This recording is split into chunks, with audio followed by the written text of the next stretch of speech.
How's it going, everybody? Welcome back to Lead Therapy, and thank you so very much for taking time for tuning into the video. New York Governor Kathy Hochul has signed new legislation toughening restrictions on imitation weapons. Governor Kathy Hochul took office via the back door. And guys, get your mind out of the gutter when I said back door. She wasn't elected governor after all. She moved into the job after her predecessor, the notoriously anti-gun Andrew Cuomo, was forced out amid allegations of sexual harassment. A lot of people's hope when she took office was to see someone less vehemently anti-gun in office. After all, while Hochul spotted anti-gun nonsense in her statewide campaign, she had been more pro-gun when holding more localized offices. Surely she wouldn't be as bad as Cuomo. Oh, but she is. While Cuomo contented himself primarily with the gun industry, Hochul is even going after toy guns. As I mentioned at the starting of the video, Governor Hochul has signed new legislation toughening restrictions on imitation weapons. The law specifies that imitation weapons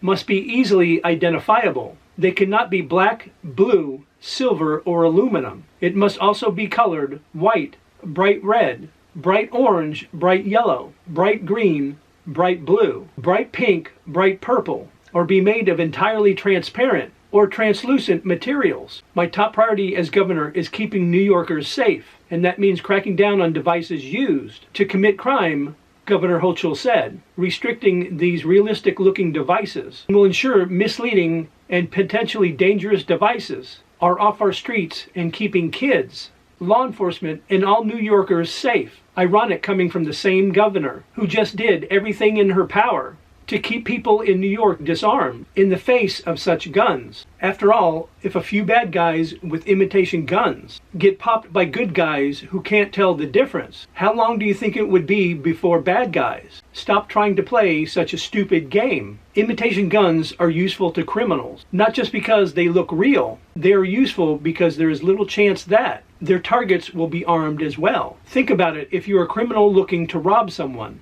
if there's a chance they might be armed, are you really going to want to use a toy gun? Obviously not. Even beyond the crime element, however, Hochul's new measure will hurt military situation gamers, people who use these so-called imitation guns to basically play war. It's a harmless activity that, while being considered silly by some, is no threat to national security. They count on the very kind of guns this measure bans, effectively ending the activity in New York State. Well done, people had something harmless that they could do to pass the time, but it got essentially banned out of existence because of nothing the participants did. Meanwhile, criminals will keep getting these imitation guns and keep using them, or if they don't, they'll just try a little harder to get a real one. Surely that won't be a disaster for Hochul and New York as a whole. Now will it? That go well beyond the intended effect. In many cases, those effects happen while the law does nothing it's meant to do. A lot of people really believe this is going to be one of those issues. Yet Hochul and the legislature could have made it a non-issue by accepting Bruin. In the spirit it was ruled, instead of trying to be as restrictive as they thought they could get away with. Good guys with guns would do more to dissuade bad guys using toys than any law ever could. Governor Hochul is doing everything in her power to stop people from owning guns in New York. But now she's going after imitation guns. When will it end? As always, let me know your thoughts about the story in the comments section down below. And if you enjoyed the video, or if I gave you some information you didn't know, please take time to like, share, and subscribe and hit those post notifications. And I'll see you guys in the next video.